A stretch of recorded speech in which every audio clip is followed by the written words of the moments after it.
বলেছেন তিনি যা বলেন সবই সত্য, তাহলে কেন আপনি তাকে মহাব্বত করবেন না? আপনি কেন তার প্রতি ঈমান আনবেন না? চাচা ডাক দিয়া কয়, তুমি যদি বাড়াবাড়ি করো তাহলে তোমার বিচার আমি করব। বাতিজা আব্দুল ইবনে হুজ্জা তার চাচাকে ডাক দিয়া কয়, চাচা আমি আপনাকে একটা কথা আজকে বলে দেই, একটা কথা বলে দেই। চাচা ডাক দিয়া বলে, কিরে বাতিজা কি বলতে চাও, বলো বলো বলো। আপনি যেহেতু বলছেন মুহাম্মদ সর্বদা সত্য কথা বলে, আমি আজ থেকে মুহাম্মদের ধর্ম পালন করব। জোরে জোরে বলেন সুবহানাল্লাহ। আরো জবান দিয়া বলি ইয়া রাসূলুল্লাহ। বন্ধুরা আমার, এরপরে চাচা তার বাতিজারে ডাক দি বলল, বাতিজা তোর এখনো সময় আছে, তুই যদি মুহাম্মদের যদি ধর্ম পালন করস তাহলে তোকে এমন একটা সাজা দিব তুই দুনিয়া তার চলতে পারবি। বাতিজা ডাক দি বলল, চাচা কি সাজা দিবেন দেন, আমার মনে কোনো কষ্ট হবে না, আমার দুঃখ হবে না। চাচা ডাক দিয়া কয়, তোর যে সম্পদ আছে এই সম্পদ আমি আর দিব। বাতিজা আব্দুল ইবনে হুজ্জা রাজি হয়ে গেলেন, কয় আমার সম্পদ লাগবে না, কয় তোর যে ঘর বাড়ি আছে ঘর বাড়িও দিব। ঘর বাড়ি দিবে না, সম্পদ দিবে না। কয় আমি সম্পদ চাই না, ঘর বাড়ি চাই না, কিচ্ছু চাই না। চাচা ডাক দিক, তোর যে জামা কাপড় তোর গায়ের মধ্যে আছে এই জামা কাপড় তুই এখনই দিয়ে দিতে হবে। আব্দুল ইবনে হুজ্জা এমন জোরে চিৎকার দিয়ে কান্না করলো, চাচা ও চাচা, চাচা গো, আপনি জায়গা চাইছেন আমি জায়গা দিয়া দিলাম, আপনি ঘর চাইলেন আমি ঘর দিয়া দিলাম।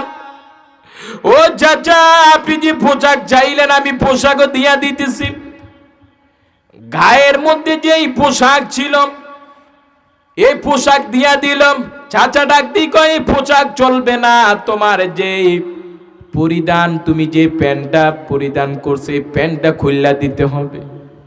চাচা এই আবদার করছে। আরে বাতিজা ডাক দি বলল, চাচা পরে না দিয়া দিমু, আমাকে প্যান্টটা আজকের জন্য দিয়া দেন। কয় না না ও বন্ধু, সাহাবীরা নবীরে কতটুক ভালোবেসেছে, সাহাবীরা নবীজিকে কতটুক ভালোবেসেছে একটু কান লাগায়া দেন। যারা নবীরে ভালোবাসে না, যারা আমার রাসূলকে বিশ্বাস করে না, যারা আমার রাসূলের উপর দুরূদ শরীফ পড়ে না, ওই বন্ধুদেরকে টার্গেট করে বলে যাই, রে বন্ধু তোমার পায়ে ধরতে রাজি আছি, তুমি যদি বলো তোমার পায়ে ধরতাম তাহলে আমি রাজি, যদি তুমি নবীরে মহাব্বত করো, নবীর উপর দুরূদ শরীফ পড়ো, আমি রাজি আছি। ও বন্ধু আব্দুল্লাহ হুজ্জা চাচার কাছে ডাক দি বলল, চাচা এই জামাটা নইলে আমি পরের দিন সকালে দিয়া দিব। কয় না না, তখন হলো শীতকাল। কি কাল? শীতকাল। গায়ের পোশাক খুললা দিল, এরপরে তার যেই পরনের পোশাক সেটাও খুললা দিল। চাচার কাছে আবদার করলো, চাচা আমার এই লজ্জাস্থান একটু ডাকতে চাই। ও চাচা, চাচা আপনার কাছে একটু মিনতি, চাচা একটা টুকরা কাপড় দেন, আমি কাপড় লইয়া মুহাম্মদের দরবারে চলে যাব। চাচা ডাক দি কয়, ভাতিজা এরে ভাতিজা তোর এখনো সময় আছে, তুই যদি মুহাম্মদের ধর্ম যদি ছেড়ে দেস, আল্লাহর ধর্ম আল্লাহকে যদি বাদ দিয়া দেস, মুহাম্মদকে যদি বাদ দিয়া দেস, তোকে জায়গা দিমু, ঘর বাড়ি দিমু, তোকে পোশাক দিমু, তোকে তেজ্য আমি করব না।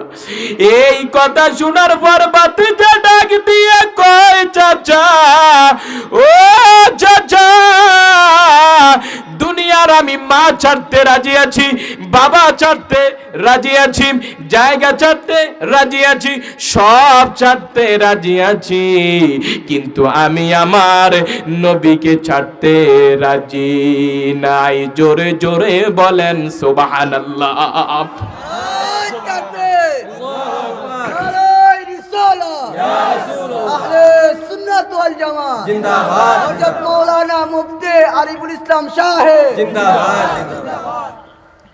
বন্ধুরা আমার,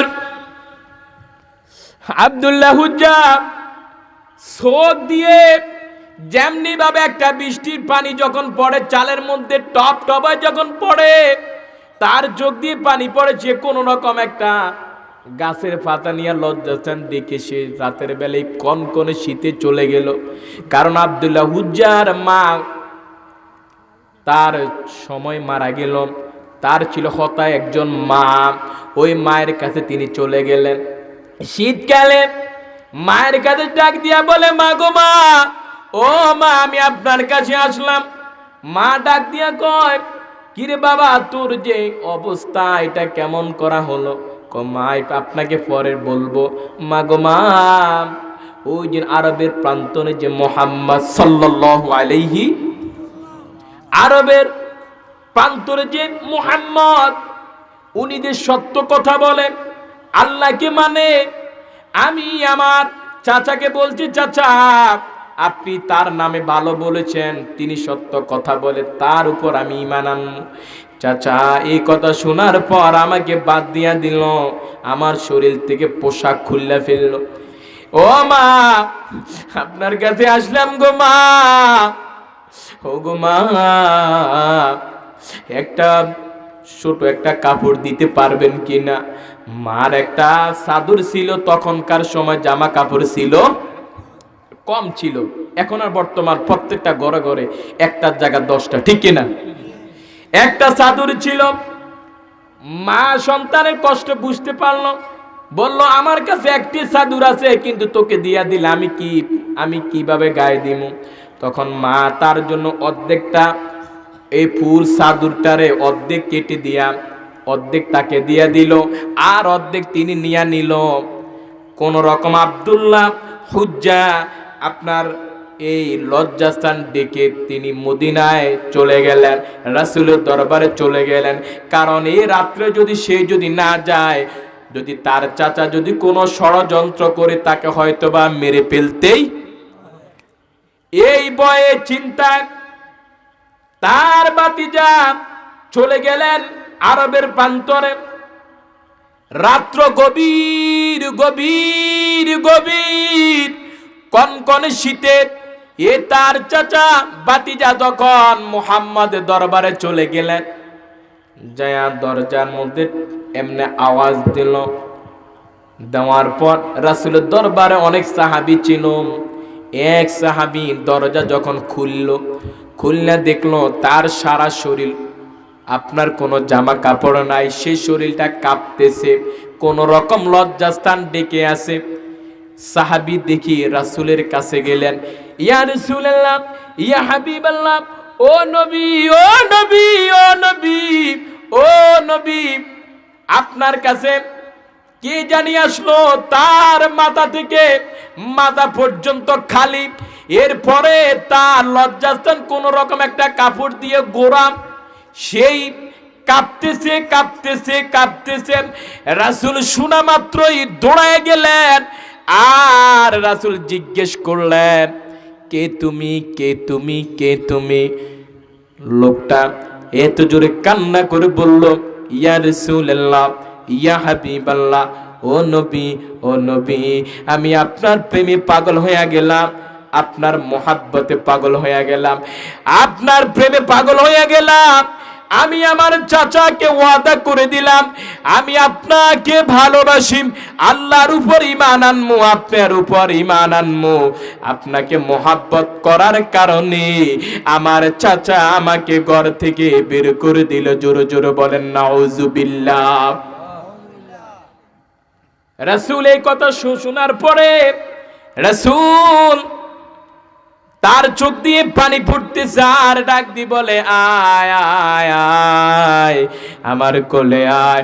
আমার রাসূল তাকে কোলে নিলেন। বলেন তো রাসূল তাকে আদর করলে তার মতন ভাগ্যবান আর কেউ হতে পারে? কথা বলেন, ভাগ্যবান হতে পারে? বন্ধুরা আমার, এরপরে রাসূল তার জামা মুবারক তাকে দিয়া দিলেন। কতটা মুহাব্বত সাহাবীরা আমার রাসূলকে করেছেন। এই রাসূল সাহাবীরে জিজ্ঞেস করলেন, এর সাহাবী তোর মনের কোনো নেক নিয়ত আছে কিনা? তুমি কি চাও? তুমি কি চাও?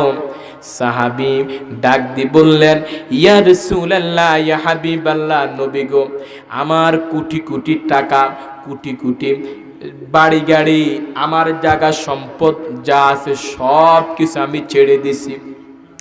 আমার চাচাকে বাদ দিয়া দিলাম, আওলাদকে বাদ দিয়া দিলাম, যারা ইসলাম বিরোধিতা করে সবাইকে বাদ দিয়া দিলাম। ইয়া রাসূলুল্লাহ, ইয়া হাবিবাল্লাহ, ইয়া হাবিবাল্লাহ, ইয়া হাবিবাল্লাহ, ইয়া হাবিবাল্লাহ, ও নবী, ও নবী, আমি শুধু দুনিয়ার মাকে চাই না, বাবাকে চাই না, কাউকে চাই না। ইয়া রাসূলুল্লাহ, ইয়া হাবিবাল্লাহ, নবী আমি আপনাকে চাই। আপনাকে চাইলে আমার আর কিছু লাগবে না। জবান দিয়া বলুন আল্লাহু আকবার। আরো জোরে বলি ইয়া রাসূলুল্লাহ। আমি নবীজির পাগল, আমি মদিনার পাগল, আমি নবীজির পাগল, মদিনারি দুলে বালি মরে, মদিনারি নয়নের কাজল, আমি নবীজির পাগল, আমি মদিনার পাগল, আমি নবীজির পাগল, আমি মদিনার পাগল। মদিনারি দুলে বালি মোর, মদিনারি দুলে বালি মোর, নয়নের কাজল, আমি নবীজির পাগল। একটু জবান দিয়ে বলে না, আমি নবীজির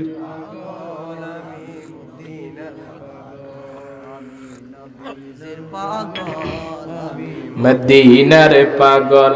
আমার সকল রোগের ওষুধ দয়াল নবীর সালাম দুরূদ। ঠিক কি না? এই আওয়াজ হবে না, জোরে বলা ঠিক কি না? আমার সকল রোগের ওষুধ দয়াল নবীর সালাম দুরূদ। ভক্তি সিক্তি পড়িলে তুমি, ভক্তি সিক্তি পড়িলে তুমি হবে সুস্থ সবল, আমি নবীজির পাগল, আমি মদিনার, আমি নবীজির পাগল। বন্ধুরা আমার, আপনি যখন অসুস্থ হয়ে যাবেন, একটু যদি জ্বর হয়, একটু কাশ হয়, বা যদি কোনো অসুস্থ হয়ে যান, 3 বার দুরূদ শরীফ পড়বেন। কয়বার? 3 বার দুরূদ শরীফ পড়বেন। 1 বার সূরা ফাতিহা, 3 বার সূরা ইখলাস পড়বেন, 3 বার দুরূদ শরীফ পড়বেন। আল্লাহর কাছে দোয়া করবেন, আমার আল্লাহ আপনাকে সুস্থ করে দিবেন। জোরে কান সুবহানাল্লাহ। আল্লাহ আপনাকে কি করবে? সুস্থ। এখানে হালকা একটা আওয়াজ দেন। আল্লাহ তাআলা আপনি যদি একবার সূরা ফাতিহা, সূরা ইখলাস যদি 3 বার তেলাওয়াত করেন, আর 3 বার যদি দুরূদ শরীফ পাঠ করেন, হাদিসের ভাষা পাইলাম আমার আল্লাহ তাআলা আপনাকে 1 খতম সওয়াব দিয়া দিবেন। জোরে কোন সুবহানাল্লাহ। আপনি কাজ করবেন, 2টা ফজিলত। ঠিক কি না? এই জিনিসগুলো পড়তে আপনাকে সময় লাগবে বেশি না? হ্যাঁ, এই 5 ওয়াক্ত নামাজ মনে করো ফজর নামাজ পড়ছেন, নামাজ পড়ে সূরা ফাতিহা একবার, সূরা ইখলাস কয়বার, দুরূদ শরীফ 3 বার পড়েন। যদি সুন্দরভাবে তেলাওয়াত করতে পারেন তাহলে 1 খতমের সওয়াব আমার আল্লাহ তাআলা দিয়ে দিবে। এই যে বড় একটা ফজিলতের কথা বললাম, আপনারা তো সুবহানাল্লাহ আওয়াজ দেয় একদম ছোট, সুবহানাল্লাহ, আরো জবান দিয়া বলে সুবহানাল্লাহ।